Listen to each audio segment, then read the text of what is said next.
اتفاق نہیں ہونا تھا۔ اگر کافر اور مسلمان آپس میں لڑائی کے لیے کوئی عہد و پیمان کرتے تو عین ممکن تھا کہ دونوں فریق یا کوئی ایک فریق وعدہ خلافی کر کے مقررہ وقت اور مقررہ جگہ پر نہ پہنچ سکتا یا پہنچنے سے راہ فرار اختیار کر جاتا، اور اس طرح یہ مارکہ حق و باطل وقوع پذیر ہی نہ ہوتا۔ لہٰذا اللہ تعالیٰ نے ہی ایسے حالات پیدا کر دیے کہ یہ جنگ واقع ہو کے رہی، کہ اللہ تعالیٰ کو جو کام کرنا ہوتا ہے وہ پورا ہو کر رہتا ہے۔ پھر یہ ہے کہ تاکہ جو ہلاک ہو وہ دلیل سے ہلاک ہو، اور جس کو زندہ رہنا ہے وہ بھی دلیل سے زندہ رہے۔ اس سے مراد کیا ہے؟ یعنی مرنے والے کافر بھی اور زندہ رہنے والے بھی اپنی آنکھوں سے دیکھ لیں کہ حق پر کون فریق تھا اور کس فریق کی اللہ تعالیٰ نے مدد فرمائی۔ یا اس کا مطلب یہ بھی ہے کہ کافروں کا یہ انجام دیکھنے کے بعد پھر بھی جو کافر کفر پر ہی قائم رہنا چاہتا ہے وہ اپنی ہی گور گردن پر رہے، جو اسلام لانا چاہے تو وہ اللہ کی یہ واضح تائید دیکھ کر اسلام لائے اور اسی کو فائدہ ہوگا۔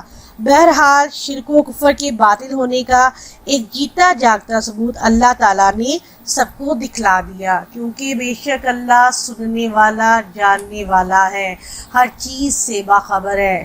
نیکسٹ آیت نمبر 43۔ اس جب یوریکہم تمہیں دکھایا انہیں، تمہیں سے مراد مسلمان ہیں، انہیں سے مراد کفار ہیں، اللہ نے فی میں منامکا تمہاری خواب، قلیلہ تھوڑا، جب اللہ نے تمہیں تمہارے خواب میں ان کافروں کو تھوڑا دکھایا، وَلَوْ اور اگر أَرَاكَهُمْ تمہیں دکھاتا انہیں، کثیرا بہت زیادہ، اور اگر وہ تمہیں ان کی تعداد کو بہت زیادہ دکھاتا، لَفَشِلْتُمْ تو تم بزدلی کرتے، تم ہمت ہار جاتے، تم جی چھوڑ دیتے، اور لَتَنَازَعْتُمْ تم جھگڑتے، فی الامر معاملے میں، تو تم بزدلی دکھاتے، تم جی چھوڑ دیتے اور جنگ کے معاملے میں جھگڑنے لگتے، ولیکن اور لیکن اللہ نے سلمہ بچا لیا، اور اللہ نے تمہیں اس لڑائی سے بچا لیا کہ تم آپس میں جھگڑتے، انہو بے شک وہ علیم جاننے والا، بذات الصدور دلوں کی بات، بے شک وہ دلوں کی بات جاننے والا ہے، وہ دلوں کی باتوں سے واقف ہے، وہ سینوں کی باتوں سے واقف ہے۔ اس آیت مبارکہ میں اللہ تعالیٰ نے مسلمانوں کو خواب میں کفار کی تعداد کو کم کر کے دکھایا۔ اس کا مقصد کیا تھا اللہ تعالیٰ کا دکھانے کا؟ یہ اللہ تعالیٰ کی امداد ہی کی ایک صورت تھی کہ جو مسلمان تھے وہ اللہ کے سامنے آہوزاری دعائیں کرتے رہے، فتح و نصرت کی دعائیں مانگتے رہے۔ جب ان پر نیند کا غلبہ ہوا تو اللہ تعالیٰ نے حالت خواب میں آپ کو کفار کی تعداد ان کی اصل تعداد سے کم دکھلائی، اور اس کا فائدہ یہ تھا کہ مسلمان کہیں کفار کی تعداد اور ان کی اسلحہ جنگ سے مرعوب ہو کر ہمت ہی نہ ہار بیٹھیں، اور مشورے کی صورت میں جنگ کرنے یا نہ کرنے کی مصلحتوں پر غور کیا جانے لگے، پھر اس میں اختلاف ہونے لگے۔ گویا ایسا خواب دکھلانے کا ایک مقصد تو مسلمانوں کی ہمت بندھانا تھا، اور دوسرا انہیں اختلافات سے بچانا تھا اور جنگ پر دلیر بنانا تھا کہ بہادری سے وہ جنگ میں کفار سے لڑے۔ نیکسٹ آیت نمبر 44۔ وَإِذْ اور جب یُرِیکُمُوہُم وہ تمہیں دکھلائے، اس جب التقیتم تم آمنے سامنے ہوئے، فی میں اعینکم تمہاری آنکھ، قلیلہ تھوڑا۔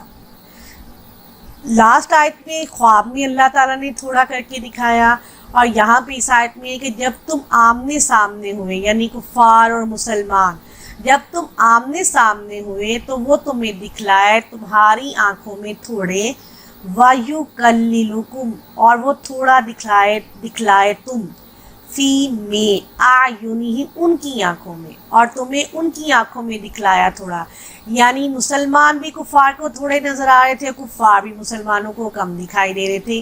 یہ بھی اللہ کی ایک بہت بڑی حکمت تھی۔ لیکزیا تاکہ پورا کر دے اللہ اللہ تعالیٰ امرن کام کانا تھا مفعولا ہو کر رہنے والا، تاکہ اللہ پورا کر دے وہ کام جو ہو کر رہنے والا تھا، اور الا طرف اللہ اللہ کی، اور اللہ ہی کی طرف ترجعو لوٹنا ہے الامور تمام کام، اور تمام کاموں کی بازگشت، تمام کاموں کا رجوع اللہ کی ہی طرف ہے۔ اس آیت مبارکہ میں اللہ تعالیٰ نے یہ بات واضح کر دی کہ پہلے تو لاسٹ آیت میں ہم نے خواب میں کم کر کے دکھایا کفار کی تعداد کو، یہاں پہ جب مسلمان اور کفار آمنے سامنے ہوئے تو اللہ تعالیٰ نے آپس میں ایک دوسرے کی تعداد کو کم کر کے دکھایا، اور اللہ تعالیٰ کا جو مقصد تھا تاکہ وہ پورا ہو کر رہے، جو اللہ کو کام کرنا تھا۔ اللہ تعالیٰ کی اس میں رضا تھی، اللہ کی اس میں کیا رضا تھی، کیا خوشنودی تھی کہ جنگ بدر میں مسلمانوں کو فتح یاب کرنا تھا اور کفار کو ذلیل و رسوا کرنا تھا، اس لیے دونوں لشکروں کو ایک دوسرے کی نگاہوں میں قلیل کر دیا، تھوڑا کر دکھایا، تاکہ کوئی لشکر دوسرے کی تعداد سے مرعوب ہو کر میدان جنگ سے بھاگ نہ جائے، اور یہ جنگ ضرور ہو جو اللہ چاہتے تھے۔ آیات کی ترجمہ تشریح اینڈ ہو گئی۔ نیکسٹ ہے مشکل الفاظ کے معنی۔ فرسٹ ورڈ دیکھیں، مضت گزر چکی، یوم الفرقان فیصلے کا دن، یہاں فیصلے کا دن سے مراد یعنی غزوہ بدر کا دن ہے، جس دن حق و باطل کا معرکہ ہوا تھا۔ العدوۃ الدنیا وادی کے اس جانب و کنارے، العدوۃ القصویٰ اس جانب اس کنارے، یعنی اس کا ورڈ قریب کے لیے یعنی دنیا کے لیے قریب کا ورڈ ہے، اور قصویٰ اس یعنی دور کے لیے ہے۔ الرکبو قافلہ، لفشلتم تم ضرور ہمت ہار جاتے، نامردی دکھاتے، یقللو کم کر کے دکھاتا ہے، تھوڑا کر کے۔ عزیز طلباء و طالبات، میننگ بہت امپورٹنٹ ہے، یہ آپ نے بہت اچھے طریقے سے لرن کرنی ہے۔ ان آیات سے ریلیٹڈ چند مختصر سوالات ہیں جو آپ نے لکھنے بھی ہے اور اچھے طریقے سے یاد بھی کرنے ہیں۔ پہلا سوال ہے، کفار سے کب تک لڑنے کا حکم ہے؟ آیت مبارکہ ترجمہ، اللہ تعالیٰ کا فرمان ہے ان کفار سے لڑتے رہو یہاں تک کہ فتنہ یعنی کفر کا فساد باقی نہ رہے اور دین سب اللہ ہی کا ہو جائے۔ دوسرا سوال، یوم الفرقان سے کیا مراد ہے؟ یوم الفرقان سے مراد ہے حق و باطل میں فرق کرنے والا دن، اس سے مراد غزوہ بدر کا دن ہے۔ نیکسٹ سوال، کفار کی اسلام دشمنی سے باز آ جانے پر اللہ نے ان سے کیا وعدہ کر رکھا کہ اللہ کیا کرے گا کہ اگر وہ اسلام کی دشمنی سے باز آ جائیں گے تو اللہ نے ان کے لیے کہا کہ ان کے گزشتہ تمام قصور، تمام غلطیاں، تمام گناہ جو ہیں وہ معاف کر دیے جائیں گے۔ سنت الاولین سے کیا مراد ہے؟ سنت طریقہ ہوتا ہے، الاولین پہلے لوگوں کا، یعنی پہلے لوگوں کا انجام، پہلے لوگوں کا طریقہ کیا تھا۔ گزشتہ امتوں کے ساتھ اللہ کا معاملہ، یعنی فرما برداری پر انعام و اکرام اور نافرمانی پر تباہی و بربادی اور انتقام۔ مال غنیمت سے کیا مراد ہے؟ اس سے مراد وہ مال ہے جو کفار سے قوت و غلبہ اور لشکر کشی سے حاصل کیا جائے۔ نیکسٹ سوال، غزوہ بدر میں اگر فریقین کے درمیان جنگ کا پروگرام پہلے سے طے ہوتا تو کیا خطرہ ہونا تھا؟ ہم نے آیت مبارکہ میں پڑھا، خطرہ یہ تھا کہ دونوں میں سے ایک فریق عمدن یعنی جان بوجھ کر یا مصلحتاً وقت پر مقررہ جگہ پر نہ پہنچ پاتا تو لڑائی ٹل جاتی، جبکہ اللہ کا منشا اور تھا، کچھ اور تھا، اللہ کچھ اور چاہ رہا تھا کہ یہ لڑائی ضرور ہو، اور وہ ہو کر رہی۔ مجاہدین کے لشکر کفار کے ساتھ ٹکراؤ میں اللہ کی کیا مصلحت تھی؟ اللہ یہ لڑائی کیوں کروانا چاہتا تھا، یہ ٹکراؤ کیوں کروانا چاہتا تھا؟ اس میں اللہ کی کیا مصلحت تھی؟ اس کا مقصد یہ تھا کہ دین اسلام کا حق ہونا ثابت ہو جائے، تاکہ جو ہلاک ہو، جو مرے، وہ حق کو پہچان، حق کو واضح دیکھ کر ہلاک ہو، اور جو زندہ رہے وہ حق پہچان کر زندہ رہے۔ نیکسٹ سوال، مسلمانوں کو کفار خواب میں تھوڑے نظر آئے تو اس کا کیا فائدہ ہوا؟ اس سے مسلمانوں کے حوصلے بلند ہو گئے کہ وہ اپنے سے کم لوگوں کا مقابلہ آسانی سے کر سکیں گے۔ وہ یہ سمجھے کہ کم ہے تو وہ خواب میں کم کرنے کا دکھانا بھی یہ اللہ تعالیٰ کی ایک مدد کا طریقہ تھا، جس سے مسلمانوں کے حوصلے بلند ہو گئے اور انہوں نے میدان جنگ میں ڈٹ کر مقابلہ کیا، اور اسی وجہ سے مسلمانوں کو اللہ تعالیٰ نے فتح نصیب کی اور کفار کو شکست کا سامنا کرنا پڑا۔ نیکسٹ ہے مشقی سوالات۔ پہلا سوال، یہ دونوں کوسچن بہت امپورٹنٹ ہے اکارڈنگ ٹو ایگزام۔ مال غنیمت کی تقسیم کے بارے میں کیا حکم دیا گیا ہے؟ مال غنیمت کو کل 5 حصوں میں تقسیم کیا جائے گا۔ 4 حصے مجاہدین میں تقسیم کیے جائیں گے۔ مجاہد کسے کہتے ہیں؟ جو لوگ جہاد میں شرکت کرتے ہیں، جنگ میں حصہ لیتے ہیں۔ 4 حصے جو ہے وہ مجاہدین میں تقسیم کیے جائیں گے۔ 5واں حصہ اللہ اور اس کے رسول صلی اللہ علیہ وسلم کا مال ہے۔ اس سے مراد آپ صلی اللہ علیہ وسلم کے رشتہ دار، یتیموں، محتاجوں اور مسافروں میں تقسیم ہوگا۔ نیکسٹ سوال، اللہ تعالیٰ نے غزوہ بدر میں مسلمانوں کی کامیابی کے لیے کس کس خصوصی انعام و احسان کا ذکر فرمایا ہے؟ اللہ تعالیٰ نے مسلمانوں کو درجہ انعامات و احسانات سے نوازا ہے۔ پہلا انعام، اللہ تعالیٰ نے آسمان سے بارش برسائی۔ دوسرا انعام، مسلمانوں پر تسکین کے لیے نیند طاری کر دی۔ تیسرا انعام، 1000 فرشتوں کے ساتھ مسلمانوں کی مدد کی۔ چوتھا انعام، اللہ تعالیٰ نے کفار کے دلوں میں مسلمانوں کا رعب و دبدبہ ڈال دیا۔ پانچواں انعام، اللہ تعالیٰ نے مسلمانوں کی نگاہوں میں کفار کے لشکر کو تھوڑا کر کے دکھایا۔ ان تمام وجوہات کی بنا پر اللہ تعالیٰ نے مسلمانوں کو غزوہ بدر میں فتح نصیب کی۔ یہ وہ وجوہات تھی جس کی وجہ سے مسلمان کامیاب ہوئے۔ نیکسٹ تفویض کا آپ کا کام ہے آیات کا باب محاورہ ترجمہ یاد کرنا، الفاظ معنی لکھنا اور یاد کرنا، تمام مختصر و مشکل سوالات لکھنا اور یاد کرنا ہے۔